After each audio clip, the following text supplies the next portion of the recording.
pemeriksaan hari ini lebih sebetulnya tetap pertanyaannya yang kemarin-kemarin juga, hanya lebih ke tentang siapa Danu, keluarganya seperti apa dan lain-lain. Tidak terlalu banyak terkait yang soal materi ya, materi ya, kalau kita kan hanya menyampaikan apa yang Danu ketahui ya. Artinya pada saat itu memang dia mendapati banpol masuk ke dalam TKP, difoto, dan selanjutnya dia diminta masuk ikut, terus dia membersihkan bak. Itu saja sih. Terkait masalah banpolnya apakah sudah diperiksa atau belum ya, kami tidak tahu ya, kita serahkan semua kepada penyidik ya. Ya, kalau kita kan sebetulnya bukan hanya banpol ya, artinya kita berharap semua masalah ini bisa cepat selesai dan polisi segera mengumumkan siapa pelakunya, menangkap siapa pelakunya, gitu kan. Jadi sebetulnya bukan hanya kaitan banpol lah, seluruhnya. Terkait pasal 221 ya, sebetulnya kami mengembalikan kepada polisi. Hanya menurut kami ya, Danu ini kan hadir di sana juga diminta oleh keluarga. Banpol ini juga pasti hadir ke sana juga ada yang memerintahkan.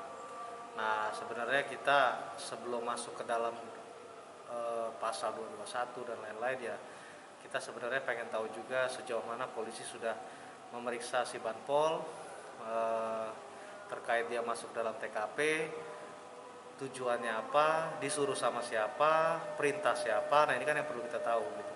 Karena menurut saya kalau banpol ini sudah diperiksa dan kita tahu siapa yang menyuruh, berarti kan kelanjutannya perkara ini akan terus berlanjut gitu loh, untuk memudahkan polisi juga. Bang, Iya, ini juga kita dengar rame ya di berita ya, tentang terkait masalah, bahkan ada juga yang meminta Danu dan banpol ditetapkan tersangka.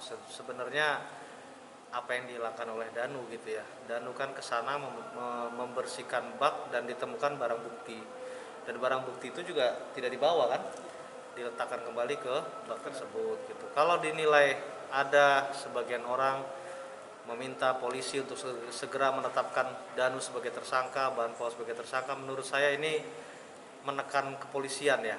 Ini kan pernyataan yang terlalu menurut kami tidak etis gitu ya, karena menyebutkan orang, meminta, kita beri keleluasan polisi untuk menyelesaikan perkara ini dengan sebaik-baiknya.